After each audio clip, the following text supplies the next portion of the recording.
when it comes to my favorite trading strategy, when it comes to boom and crash, I just love moving averages. I don't know why, but in fact, I know why, because I'm a BDM trader, right? So my core strategy is BDMM, right? That's why I like moving averages most of the times. If you check most of my videos, I usually use moving averages, right? So if you want to learn more or subscribe to this channel, because I post even more content, right? So my best moving and crash strategy is I'm just adding something over here. Also, if you watch my previous video, I talked about flip zones and so like order blocks, right? And if you haven't watched that, I encourage you to go and check it out. Yeah, you can just go and check it out on my channel, right? I'm sure it's titled "Don't Trade Boom and Crash" before you watch this, right? So go check that video out, or I will leave a link in the description box down below. And if I forget to leave that link, you can just comment in the comment section down below, because most of the times I forget to leave that link. I'm just adding over here, right? I'm just going to give you just a brief overview of what we talked about in the previous video. So before we jump into how I use these two moving averages. So this, of all the moving averages, these are my two favorite periods. These are my favorites, right? So what we talked about in the previous video is, let me just draw this. What we were talking about, guys. Do you still remember? If you still remember, just comment in the comment section below. I want to know how many people even saw that video, right? So what we were talking about is, so let's say that we're in an uptrend, right? Right over here, we're going up, right?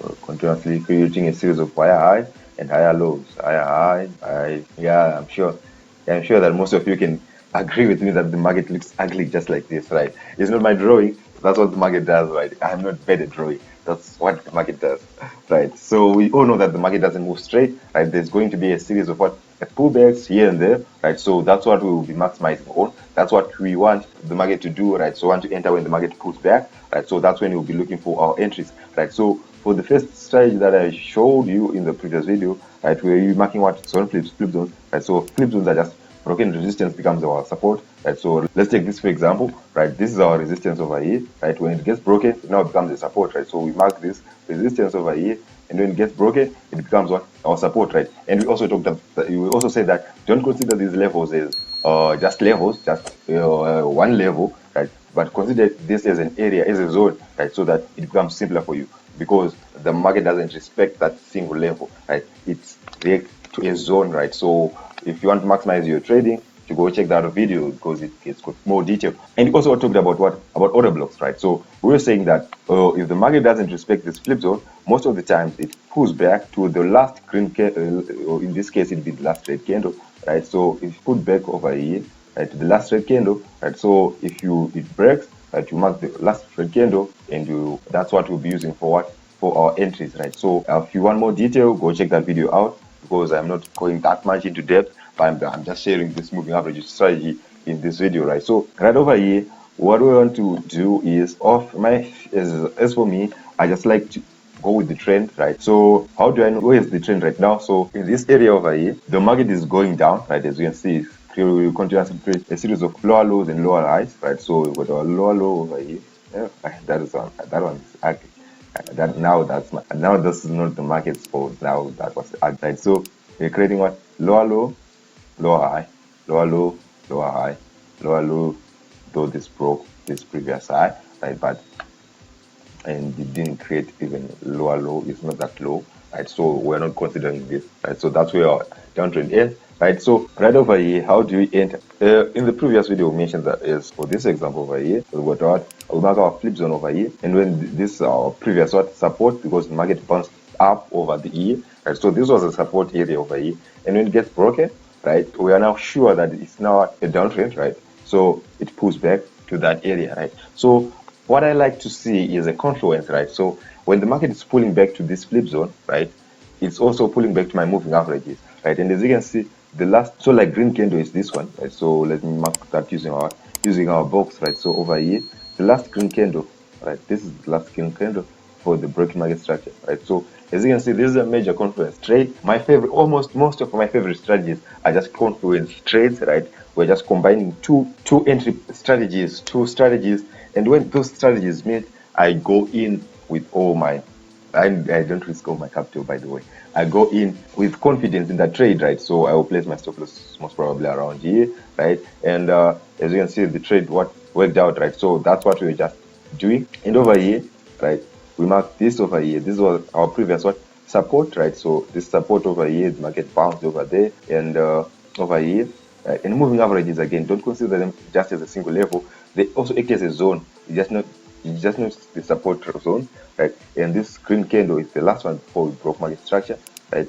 So we mark this green zone, we drag it to the right, right? And as you can see over here, the market pulls back to the 50 moving averages, right? So the 50 moving average is what I usually use for my entries. The purple one, the 200 moving average, is, oh, I hadn't mentioned which moving averages I'm using. I'm sorry, guys. I'm sorry. Right. So the 50 moving average is my black, and the 200 moving average is my purple. Right. So those two, right, and I use exponential. I don't use simple. Exponential moving averages, 200 and the 50.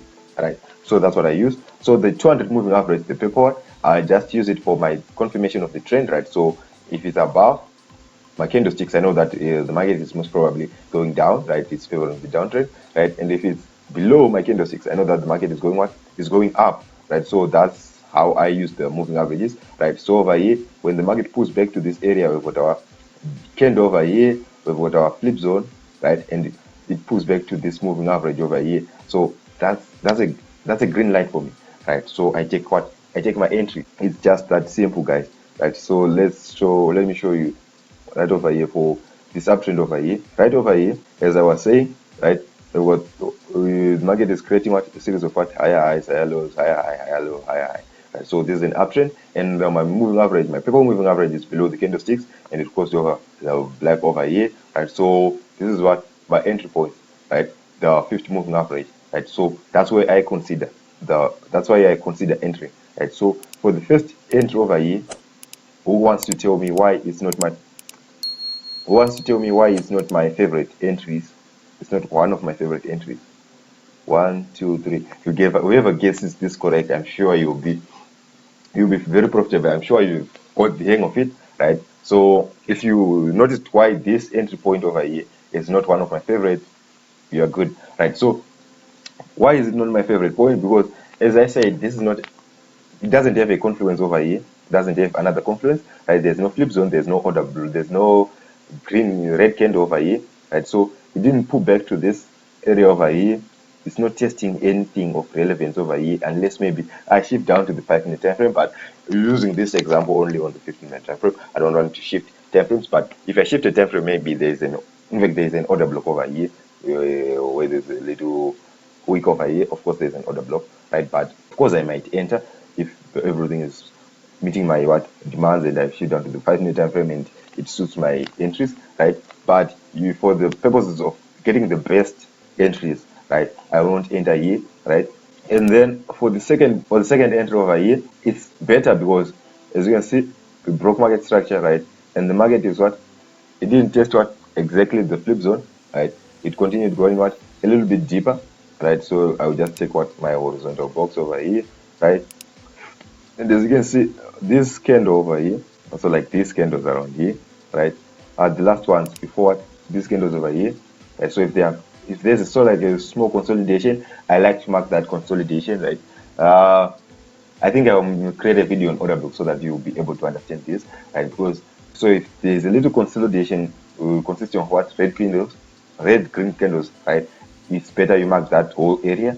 And if there's just a single if the market just goes up in impulsive move, you just mark one candle. But if there's a consolidation line, you mark this area. So if you want me to post a video on order blocks, just comment in the comment section below, and I will know that you want that video, because I'm not going to post it if you don't want it.